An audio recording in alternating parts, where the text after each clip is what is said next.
Hi friends, ಎಲ್ರಿಗೂ ಹೊಸ ವಿಡಿಯೋಗೆ ಸ್ವಾಗತ. ಬೆಳಗ್ಗೆ ದೊಡ್ಡ ಬದಲಾವಣೆ ಮಾಡಿದ ಕೋಚ್ ಸುದ್ದಿಯ ಸಂಪೂರ್ಣ ಮಾಹಿತಿ ತಿಳ್ಕೊಂಡು ಬರೋಣ. ಅದಕ್ಕಿಂತ ಮುಂಚೆ ಚಾನಲ್ಗೆ ಸಬ್ಸ್ಕ್ರೈಬ್ ಮಾಡಿದ ವಿಡಿಯೋ ನೋಡ್ತಾ ಇದ್ದರೆ ಈಗಲೇ ನಮ್ಮ ಚಾನಲ್ನ ಸಬ್ಸ್ಕ್ರೈಬ್ ಮಾಡ್ಕೊಳ್ಳಿ. ಹಾಗೆ ಪಕ್ಕದಲ್ಲೇ ಇರೋ ಬೆಲ್ ಐಕನ್ ಮೇಲೆ ಆಲ್ ಅಂತ ಕ್ಲಿಕ್ ಮಾಡ್ಕೊಳ್ಳಿ. ನಾವು ಯಾವುದೇ ಹೊಸ ವಿಡಿಯೋ ಅಪ್ಲೋಡ್ ಮಾಡಿದರೂ ಮೊದಲು ನಿಮಗೆ ನೋಟಿಫಿಕೇಶನ್ ಬರುತ್ತೆ. ಹೌದು ಸ್ನೇಹಿತರೆ, ಕಳೆದ ಮ್ಯಾಚಲ್ಲಿ ನಮ್ಮ ಭಾರತ ತಂಡ ಇಂಗ್ಲೆಂಡ್ ವಿರುದ್ಧ ಹೀನಾಯವಾಗಿ ಸೋತಿತ್ತು. ಹಾಗೆ ಟಾಸ್ ಗೆದ್ದ ಇಂಗ್ಲೆಂಡ್ ತಂಡ ನಾವು ಮೊದಲಿಗೆ ಬಾಲಿಂಗ್ ಮಾಡ್ತೀವಿ ಅಂತ ಬರ್ತಾರೆ.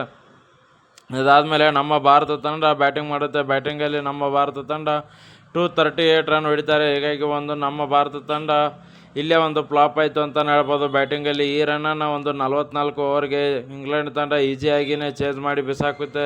ಹೀಗಾಗಿ ಮೊದಲ ಮ್ಯಾಚಲ್ಲಿ ತುಂಬಾ ಚೆನ್ನಾಗಿ ಆಡಿರ್ತಾರೆ. ಮೊದಲಿಗೆ ನಾವೇ ಟಾಸ್ ಗೆದ್ದ ಇಂಗ್ಲೆಂಡ್ ತಂಡ ಮೊದಲಿಗೆ ಬ್ಯಾಟಿಂಗ್ ತೊಗೊಂಡಿರುತ್ತೆ. ಬಟ್ ನಾವು ಈಸಿಯಾಗಿ 44 ಓವರ್ಗೆ ಚೇಸ್ ಮಾಡಿ ಬಿಸಾಕ್ತೀವಿ. ಬಟ್ ಇವಾಗ ನಾಳೆಯ ಮ್ಯಾಚಲ್ಲಿ ದೊಡ್ಡ ಬದಲಾವಣೆ ಆಗ್ತಿದೆ ಅಂತಲೇ ಹೇಳ್ಬೋದು.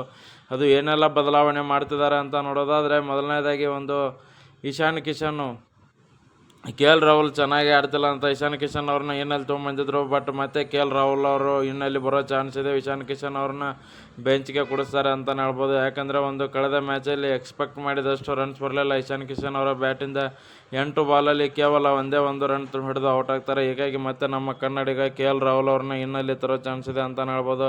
ಹಾಗೆ ಇನ್ನೊಂದು ಚೇಂಜಸ್ ನೋಡೋದಾದರೆ, ವಾಷಿಂಗ್ಟನ್ ಸುಂದರ್ ಅವ್ರನ್ನ ಆಚೆ ಇಟ್ಟು ಪ್ರಿನ್ಸ್ ಯಾದವ್ ಅವ್ರನ್ನ ಒಳಗಡೆ ತರ್ತಾರೆ ಅನ್ನೋ ಮಾಹಿತಿ ಬರ್ತಾ ಇದೆ. ಯಾಕೆಂದರೆ ಬಾಲಿಂಗಲ್ಲಿ ಇನ್ನೊಂದು ಸ್ವಲ್ಪ ಸ್ಟ್ರಾಂಗ್ ಮಾಡಬೇಕು ಅಂತ ಹೇಳಿ ಬಾಲಿಂಗ್ ಅಟ್ಯಾಕಲ್ಲಿ ಇನ್ನೊಂದು ಸ್ವಲ್ಪ ಸ್ಟ್ರಾಂಗ್ ಮಾಡೋ ನಿಟ್ಟಿನಲ್ಲಿ ವಾಷಿಂಗ್ಟನ್ ಸುಂದರ್ ಅವ್ರನ್ನ ಬೆಂಚ್ಗೆ ಕೂಡಿಸಿ ಪ್ರಿನ್ಸ್ ಯಾದವ್ ಅವ್ರನ್ನ ತೊಗೊಂಡು ಬರ್ತಾರೆ ಅಂತ ಹೇಳ್ಬೋದು ಒಳಗಡೆ. ಯಾಕಂದರೆ ನಮ್ಮ ಭಾರತ ತಂಡದಲ್ಲಿ ಬಾಲಿಂಗಲ್ಲೂ ಕೂಡ ಸ್ವಲ್ಪ ವ್ಯತ್ಯಯ ಆಗ್ತಿದೆ. ಹೀಗಾಗಿ ಬ್ಯಾಕ್ ಟು ಬ್ಯಾಕ್ ವಿಕೆಟ್ ತೊಗೊಂಡ್ರೆ ಮಾತ್ರ ನಾವು ಗೆಲ್ಲೋಕ್ಕೆ ಸಾಧ್ಯ. ಹೀಗಾಗಿ ಅವ್ರನ್ನೂ ಕೂಡ ಬೆಂಚ್ಗೆ ಕೂಡಿಸಿ ಪ್ರಿನ್ಸ್ ಯಾದವ್ ಅವ್ರನ್ನ ತರೋ ಚಾನ್ಸ್ ಇದೆ ಅಂತಲೇ ಹೇಳ್ಬೋದು. ಏನೇ ಅಂದರೂ ಕೂಡ ಕಳೆದ ಮ್ಯಾಚಲ್ಲಿ ನಮ್ಮ ಭಾರತ ತಂಡದಿಂದ ಬಾಲಿಂಗಲ್ಲಿ ಇನ್ನೊಂದು 2 ವಿಕೆಟ್ ಏನಾದರೂ ಜಲ್ದಿ ತೆಗೆದಿದ್ರೆ ಮ್ಯಾಚ್ ನಮ್ಮ ಕಡೆನೇ ಇತ್ತು. ಬಟ್ ಅದು ಆಗಲಿಲ್ಲ. ಜೆ ರೂಟ್ ಅವರು ಒಂಟಿ ಸಲಗನಂತೆ ನಿಂತು 99 ರನ್ ಹೊಡೆದು ತಮ್ಮ ತಂಡವನ್ನು ಗೆಲ್ಸ್ಕೊಂಡು ಹೋದರು ಅಂತಲೇ ಹೇಳ್ಬೋದು ಕೊನೆ ತನಕ ನಿಂತು. ಆ ಥರ ಆಟಗಾರರು ನಮ್ಮಲ್ಲಿ ಬೇಕಾಗ್ತಾರೆ. ಯಾಕಂದರೆ ಮೊದಲನೇ ಮ್ಯಾಚಲ್ಲಿ ಅಕ್ಷರ್ ಪಟೇಲ್, ವಾಷಿಂಗ್ಟನ್ ಸುಂದರ್ ಇಬ್ಬರು ಸೇರಿ ಆ ಕೆಲಸ ಮಾಡಿದರು. ಇಬ್ಬರದು ಕೂಡ 50-50 ರನ್ಸ್ ಆಗಿತ್ತು.